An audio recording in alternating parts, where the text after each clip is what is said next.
عظيما. أما بعد، أوصيكم وأوصي بنفسي بتقوى الله عز وجل وطاعته أيها الناس، فقد فاز المتقون. بعدكم شكر الله سبحانه وتعالى ففضل zake na utukufu wake juu yetu. Allah subhanahu wa ta'ala ametufadhilisha sisi kutufanya kuwa miongoni mwa waja ambao wanamwabudu yeye Allah subhanahu wa ta'ala, wanajitahidi kwa kadiri ya uwezo wao kumtakasia dini yake Allah subhanahu wa ta'ala. Na tambueni hilo ndilo jambo ambalo Allah subhanahu wa ta'ala aliwahusia wale waliokuwa kabla yetu, pale ambapo Allah subhanahu wa ta'ala anasema wama umiru illa liya'budu Allah mukhlisina lahu ad-din hunafa wa yuqimu as-salata wa yu'tu az-zakata wa dhalika dinul qayyima. Allah subhanahu wa ta'ala alipozungumzia ahlul kitabi anasema wala hawakuamrishwa isipokuwa kumwabudu Allah subhanahu wa ta'ala kwa kumtakasia dini, wajiepushe na dini zote za upotofu, wasimamishe sala na wafanye yale ambayo Mwenyezi Mungu amewaamrisha. Hiyo ndiyo dini ya sawa, ndiyo dini iliyonyooka. Watukufu wa Islam, katika masiku haya matukufu ilikuwa ni Mtume sallallahu alayhi wasallama akiwahusia waja kumcha Allah subhanahu wa ta'ala. Lakini tambueni, katika historia isiyofutika katika Uislamu, siku kama ya leo au siku ya nyuma kabla ya leo, kwa maana siku ya Arafa, kwa maana katika masiku haya ya 10 matukufu ndipo Allah subhanahu wa ta'ala akaitangaza kuikamilisha dini. Pale aliposema Allah subhanahu wa ta'ala, wakati ambapo Mtume sallallahu alaihi wasallam amepanda juu ya mimbar, aliposema katika aya yake tukufu, baada ya kueleza maneno mengi matukufu, Allah subhanahu wa ta'ala akasema al-yawma ya'isa alladhina kafaru min dinikum, siku hii ya leo wale waliokufuru wamekata tamaa, wamekukatieni tamaa juu ya dini yenu, kwa maana wanajua kabisa kwamba nyinyi hamuwezi kurudi tena nyuma mkafuata yale ya upotofu. Kisha Allah subhanahu wa ta'ala akasema fala takhshawhum wakhshawni, basi msiwaogope wao waliokufuru, kwa sababu wao wamekata tamaa na dini yenu. Wakhshawni, niogopeni mimi Mola wenu. Kisha Allah subhanahu wa ta'ala akasema al-yawma akmaltu lakum dinakum, siku hii ya leo ndiyo nimeikamilisha dini yenu. Wa atmamtu alaykum ni'mati, na nimekamilisha pia nimetimiliza neema zangu kwenu nyinyi. Wa raditu lakumul islam dina, na siku hii ya leo nimeridhia Uislamu kuwa ndiyo dini yenu iliyokamilika. Hivyo watukufu wa Islam, tunajifunza katika historia kwamba masiku haya matukufu ndiyo dini yetu tukufu ya Uislamu imekamilika. Hivyo basi iko haja kila mmoja kuweza kutafakari juu ya nafsi yake na kuchukua mazingatio juu ya masiku haya matukufu. Watukufu wa Islam, katika siku hii ya leo nami nitapenda kuwakumbusheni jambo muhimu, jambo adhimu, jambo ambalo ni miongoni mwa historia zenye kudumu na ni miongoni mwa mambo ambayo Waislamu hatutakiwi kuyasahau. Lakini maal asafi shadid, pamoja na masikitiko makubwa kabisa, mambo haya yamekuwa ni yenye kusahaulika.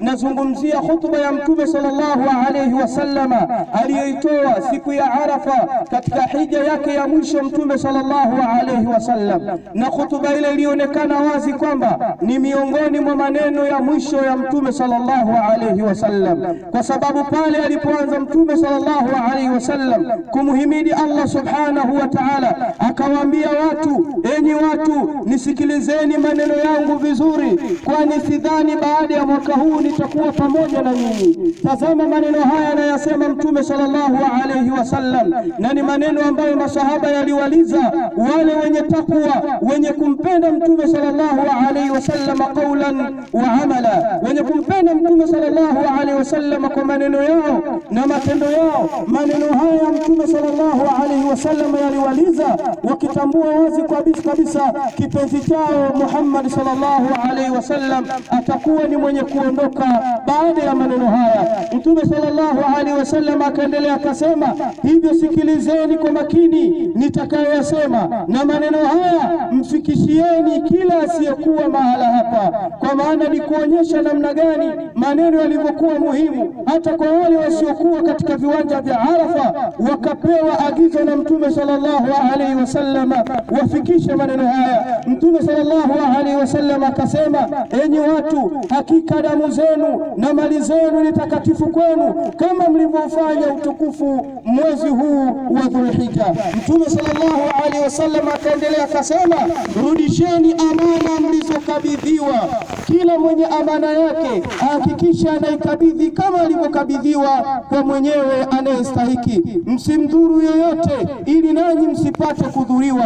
Kumbukeni mtakuja kukutana na Mola wenu atakayehesabu matendo yenu. Mtume sallallahu alaihi wasallam anawahusia waja wasije kujisahau, watambue kwamba iko siku itafika watakutana na Mola wao mlezi, atawauliza kwa kila jambo kubwa na jambo dogo walilokuwa wamelifanya katika uhai wa duniani. Mtume sallallahu alaihi wasallam akaendelea akasema, Allah subhanahu wa ta'ala amekukatazeni kula riba, hivyo riba zote zimeondoshwa na mna haki ya kubaki na mitaji yenu, hamna haki ya kudhulumu wala ya kudhulumiwa. Allah subhanahu wa ta'ala ameharamisha riba zote, na riba ya kwanza kuondolewa ni ya Abbas bin Abdul Muttalib na wale waliotangulia. Mtume sallallahu alaihi wasallam anaanza kwa kuwakataza Waislamu miongoni mwa madhambi makubwa na yenye kumwangamiza mja pale atakaposhikamana nayo. Mtume sallallahu alaihi wasallam akaendelea akasema, kila haki ya kisasi iliyokuwepo enzi za jahiliya imefutwa, na haki ya kwanza kuifuta ni ya Rabia bin Harith ibn Abdul Muttalib. Mtume sallallahu alaihi wasallam hapa anawahimiza Waislamu wasishikamane na yale matendo ya kijahiliya yaliyokuwa kabla ya Uislamu. Kisha Mtume sallallahu alaihi wasallam akaendelea akasema, enyi watu, washirikina wanajaribu kuiakhirisha kalenda ili wafanye kuwa idadi ya ile miezi iliyotukuzwa na Allah subhanahu wa ta'ala, na kulifanya halali jambo ambalo Allah subhanahu wa ta'ala ameliharamisha, na kulifanya haramu jambo ambalo Allah subhanahu wa ta'ala ameliruhusu. Miezi kwa Allah subhanahu wa ta'ala ni 12, minne kati ya hiyo ni mitakatifu, mitatu ikiambatana moja kwa moja, kwa maana miezi mitatu ambayo kwamba ni Dhulqaada, Dhulhijja na Muharram. Hii ni miezi iliyoambatana, lakini mwezi mmoja uko baina ya Jumada mbili, nao ni mwezi wa Rajabu. Watukufu wa Islam, ni miongoni mwa hutuba za Mtume sallallahu alaihi wasallam, hutuba muhimu kabisa katika maisha yetu. Leo hii tunarejea hutuba mbalimbali za viongozi mbalimbali, lakini haturejei hutuba ya Mtume sallallahu alaihi wasallam. Mimi nimekuleteni hutuba hii, kila mmoja asikilize kwa makini. Mtume sallallahu alaihi wasallam akaendelea akasema, jiepusheni na shetani kwa ajili ya kulinda dini yenu. Tayari tambueni shetani amekwisha kata tamaa ya kuabudu katika ardhi hii milele, lakini bado ana mikakati ya kukupotezeni, hivyo tahadharini naye katika mambo mengine. Mtume sallallahu alaihi wasallam anatubainishia kwamba sheitani, kwa kuwa alichukua ahadi mbele ya Allah kwamba yeye ndo atakuwa mwenye kuabudiwa, basi Mtume sallallahu alaihi wasallam, kutokana na ile hali waliokuwa nayo waumini wakati ule, Mtume sallallahu alaihi wasallam akasema, shetani amekwisha kata tamaa na nyinyi kwamba mtaendelea kumwabudu. Hilo jambo kwake yeye amekwisha kata tamaa, hivyo basi tahadharini katika mambo mengine asije akakupotezeni. Lakini yale tunayoshuhudia hivi leo, inawezekana shetani ana matumaini makubwa ya kupata kundi la wanaomwabudu kwa sababu ya yale ambayo anawapambia waja. Kutokana na kutochukua tahadhari juu ya huyu kiumbe hatari, waja wanajiingiza katika kumwabudu shetani, kwa maana kutekeleza matamanio ya nafsi zao ambao wanapingana na amri za Allah subhanahu wa ta'ala. Mtume sallallahu alaihi wasallam akaendelea akasema, enyi watu, ni kweli mna haki juu ya wanawake, nao wanawake wana haki kwenu. Kumbukeni, mmewachukua na kuwafanya wake zenu kwa amana ya Allah subhanahu wa ta'ala, na Allah subhanahu wa ta'ala amekuhalalishieni kwa kauli yake. Hapa Mtume sallallahu alaihi wasallam anawahusia wanaume juu ya kufanya uadilifu kwa wake zao, lakini pia Mtume sallallahu alaihi wasallam anaendelea akasema, na kuhusieni pia kuwatendea wema wanawake na kuwahurumia na kuwahurumia na wao wanawake wanawake ni haki zao, mna haki juu yenu nyinyi kuwafanya kuwa na marafiki wale ambao nyinyi mnawaridhia, lakini pia hao wanawake mmewafanya kuwa ni wasaidizi wenu. Hivyo basi jukumu kubwa la mwanamke ni asifanye uharibifu ule wa wazi, na pale atakapofanya uchafu uliokuwa wazi, basi nyinyi wanaume mmepewa haki ya kuwahama wao katika malalo yao, lakini pia mmepewa haki ya kuadhibu kipigo ambacho hakitadhuru. Na vile vile ikiwa hawa wanawake watatekeleza majukumu yao kwa ukamilifu, basi ni haki yenu nyinyi wanaume, au itakuwa ni haki yao hao wanawake kuwalisha na kuwavisha kwa ihsani. Hapo Mtume sallallahu alaihi wasallam akagawa majukumu katika ile ngazi muhimu katika kuendeleza jamii tukufu ya Kiislamu. Kwa maana katika ndoa iko haki ambayo mwanaume anatakiwa mtekelezee mwanamke, na kadhalika mwanamke anatakiwa mtekelezee mwanaume. Haya ni mambo ambayo kila Muislamu anatakiwa kuyachunga kwa makini, ili kuweza kujenga kizazi cha Kiislamu ambacho kitapigania dini ya Allah subhanahu wa ta'ala. Kwani kwa hakika ikiwa ni kinyume chake, ikiwa mume hakutekeleza haki za mke na mke hakutekeleza haki za mume, inapelekea ndoa hiyo kuharibika, na kishaharibika ndoa tunaona namna ambavyo watoto wanayumba. Hivyo basi hawataweza kusimamisha Uislamu ikiwa ndio lengo lao. Mtume sallallahu alaihi wasallam akaendelea akasema, enyi watu nisikilizeni kwa utulivu, mcheni Allah subhanahu wa ta'ala, mswali swala 5 za kila siku, fungeni mwezi mtukufu wa Ramadhani, toeni zaka katika mali zenu, lakini pia tekelezeni ibada ya hija pale mtakapokuwa na uwezo. Mtume sallallahu alaihi wasallam akaendelea akasema, enyi watu, binadamu wote wametokamana na Adam na Hawa. Hakuna mbora kati ya Mwarabu kwa asiyekuwa Mwarabu, wala hakuna ubora kwa asiyekuwa Mwarabu dhidi ya Mwarabu, hakuna ubora huo. Lakini pia Mtume akasema, hakuna ubora wa mtu mweupe dhidi ya mtu mweusi, na hakuna ubora wa mtu mweusi juu ya mtu mweupe, isipokuwa kwa takwa ya Allah subhanahu wa ta'ala. Tambueni, hii ni hutuba adhim, na miongoni mwa maneno yake ambayo leo tumeshinda kushikamana nayo ni watu kujifadhilisha kwa makabila yao, watu kujifadhilisha kwa mataifa yao, watu kujifadhilisha kwa vyeo vyao. Haya ni miongoni mwa mambo ambayo yamekithiri sana katika Uislamu, lakini Mtume sallallahu alaihi wasallam anaondoka anatuhusia wanadamu wote ni sawa, wote wametokana na Adam na wote wametokamana na Hawa, kwa maana hakuna ubora isipokuwa kwa yule mwenye kumwogopa Allah subhanahu wa ta'ala. Huyo ndiye atakuwa bora kuliko watu wengine mbele yake Allah subhanahu wa ta'ala. Mtume sallallahu alayhi wasallam akasema, eleweni enyi Waislamu, Waislamu wote ni ndugu. Kwa hivyo basi hatohalalishiwa Muislamu jambo la Muislamu mwenzake au mali ya Muislamu mwenzake, isipokuwa ile mali ambayo atakuwa ameiridhia huyu Muislamu mwenye kuitoa, kwa maana msidhulumiane baina yenu. Mtume sallallahu alaihi wasallam akasema, wala msidhulumu nafsi zenu, na msisahau kwamba kuna siku wa mali zenu zitakuwa zenye kuhesabiwa mbele ya Allah subhanahu wa ta'ala. Hivyo tahadharini, msije mkapotea baada yangu.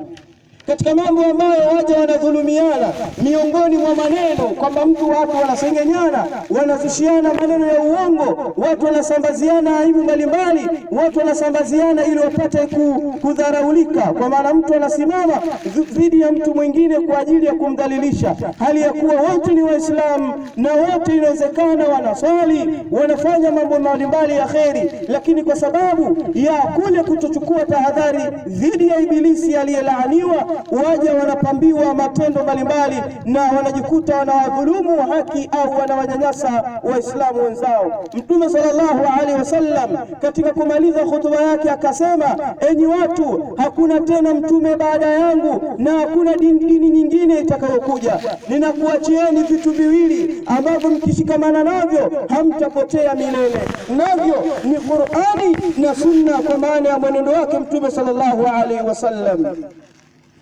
Mtume sallallahu alaihi wasallam akasema, wale watu walionisikiliza waufikishe ujumbe huu kwa wengine, na wengine waufikishe kwa wale watakaofuatia, na inawezekana hawa wa mwisho wakayafahamu vyema maneno yangu kuliko hao wanaosikiliza moja kwa moja. Mwisho Mtume sallallahu alaihi wasallam akamshuhudilisha Allah subhanahu wa ta'ala kwa kumwambia, ewe Mola, shuhudia kwamba mimi nimefikisha ujumbe kwa watu wako.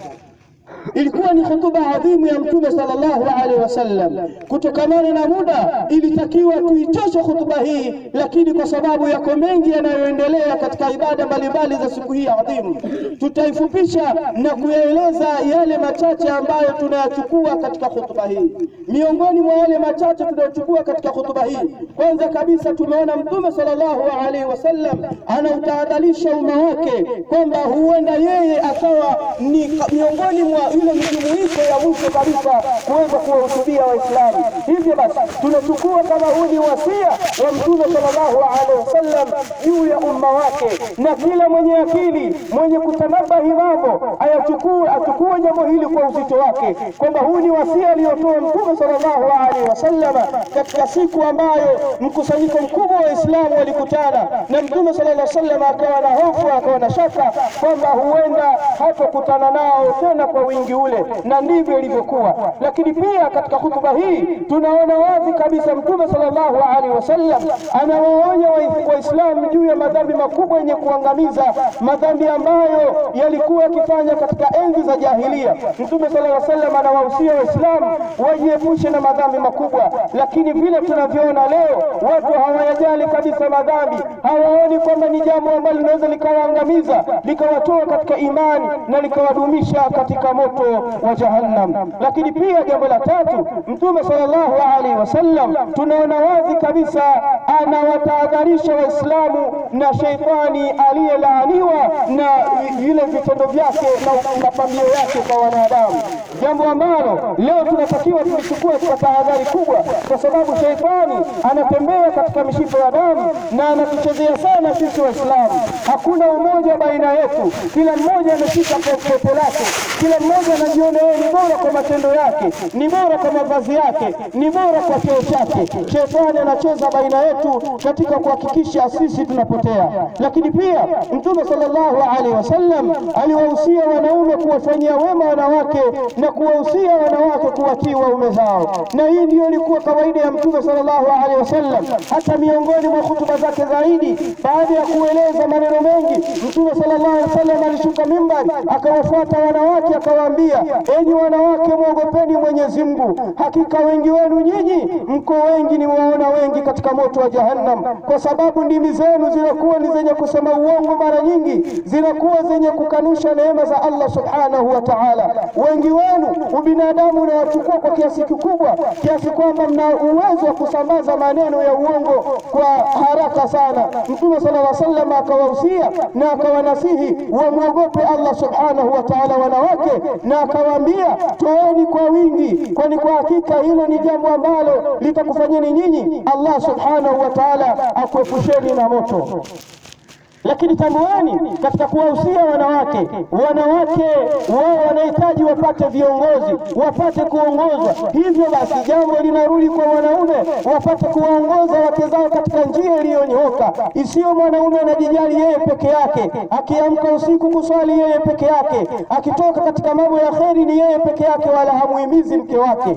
Haya ni miongoni mwa mambo ambayo mwanaume atakuwa ni masuuli siku ya Kiyama. Hivyo wanaume wale wenye familia tunawahusia wajitahidi kuwahimiza familia zao katika kuachana na maovu na kufanya mema aliyoyaamrisha Allah subhanahu wa ta'ala. Lakini jambo la tano ambalo Mtume sallallahu alaihi wasallam tunaliona katika hutuba yake hii ni kuwahusia Waislamu juu ya kushikamana na umoja na udugu wa Kiislamu, jambo ambalo leo limekuwa ni jambo ambalo linazungumzwa katika vinywa vyetu, lakini hatulitekelezi, na hilo basi inapelekea Waislamu migogoro isiyokuwa na maana. Yaani unaweza ukatazama kama watakao Waislamu leo wakaamua kutafakari ni kwa kipi wanapishana, kwa hakika hakuna hoja ya msingi watakaweza kuishika. Hoja zote hazina mashiko, bali kutokana na ile matakwa ya nafsi ya mtu, ile hali ya kujifadhilisha dhidi ya mwingine, anajiona yeye ni bora dhidi ya mwingine, lakini pia katika kudhaniana vibaya, katika kutowadhania Waislamu kheri. Mtume sallallahu alaihi wasallam tamwenu ametuhusia kwamba tudhaniane katika kheri, Waislamu wenzetu tuwadhanie kwa wema, lakini kwa sababu ya kutodhaniana wema imepelekea maugomvi mengi yanatokea. Miongoni mwa maugomvi hayo baina ya Waislamu katika taasisi mbalimbali, katika vyuo mbalimbali, sehemu mbalimbali, watu wanapishana kwa mambo madogo kabisa, ambayo lau kama watakaa chini kwa kurejea Qur'ani na Sunna hawatakuta hoja yoyote isipokuwa ni ushawishi wa shetani. Lakini pia Waislamu, na kuhusieni katika yale tunayozozana, turejee kwa Mwenyezi Mungu Subhanahu wa Ta'ala. Usipeleke matamanio yako mbele, usihamasike ukafanya mambo yasiyofaa, usije ukafanya mambo ambayo mbele ya Allah Subhanahu wa Ta'ala kuonekana wewe ndio mwenye makosa, hata kama mtu alikukosea. Sikiliza, pale Mtume sallallahu alaihi wasallam alipomkuta sahaba yake Abu Bakar anatukana matusi mazito, lakini Abu Bakar alikuwa ameyavumilia matusi yale, lakini Mtume sallallahu alaihi wasallam alionekana anacheka hata kama Abu Bakar alikuwa anaumia. Baada ya Abu Bakar alipodiriki kuinua kinywa chake na kumrudishia yale matusi yule aliyekuwa akimtukana, Mtume sallallahu alaihi wasallam aliondoka mahala pale. Kisha baada ya hapo Abu Bakar akamfuata akamwambia Mtume, mimi nilikuwa nikitukana na wewe ulikuwa ukifurahi, lakini mimi nilipoamua kurejesha matusi, wewe Mtume sallallahu alaihi wasallam uliondoka, ulichukia. Mtume sallallahu alaihi wasallam akamwambia, sikiliza Abu Bakar, wakati wewe unatukana mimi nilikuwa nikifurahi, kwa sababu nilikuwa nikimuona malaika anamrejeshea matusi na laana yule aliyekuwa akikutukana. Na wewe ulipodiriki kuinua kinywa chako kutukana, basi Ibilisi, malaika akaondoka, akaja Ibilisi, na haiwi mimi kukaa pamoja na Ibilisi. Unajifunza nini katika tukio hilo? Kwa maana pale hata kama wewe unaona unadhuriwa, hata kama wewe unaona unanyanyaswa, unadhulumiwa, lazima utumie njia za kisheria, taratibu zinazofaa na sheria, ili kuweza kuliepusha jambo hilo au kulisuluhisha jambo hilo, na sio njia ambazo watu mkazitoa katika akili zenu, watu wakafanya kwa matamanio yao, mwisho wakajikuta wamekosea na watachafua mazingira, na Waislamu tutaonekana hatuna umoja baina yetu. Na tunafahamu kwa kuwa sisi ni wanadamu, iko haja ya kuweza kurejea kwa Mwenyezi Mungu, kwa sababu tunazozana baina yetu. Ikiwa mke na mume pia wana baadhi ya mambo wanayozozana, itakuwaje mimi na wewe? Lakini tumepewa muongozo kwamba pale tutakapozozana baina yetu turejee katika Qur'ani na Sunna, na Mtume sallallahu alaihi wasallam akatuonyesha hapa kwamba ninaondoka, lakini nakuachieni vitu viwili ambavyo mkishikamana navyo hamtaweza kupotea katu. Ni kitabu cha Allah Subhanahu wa Ta'ala na sunna za mtume wake Muhammad sallallahu alaihi wasallam. Lakini leo inakuwa sio marejeo yetu Qur'ani, sio marejeo yetu Sunna, tunarejea kwa wanadamu, tunarejea kwa matukio mbalimbali ambayo ni nje kabisa na kinyume cha Qur'ani na Sunna.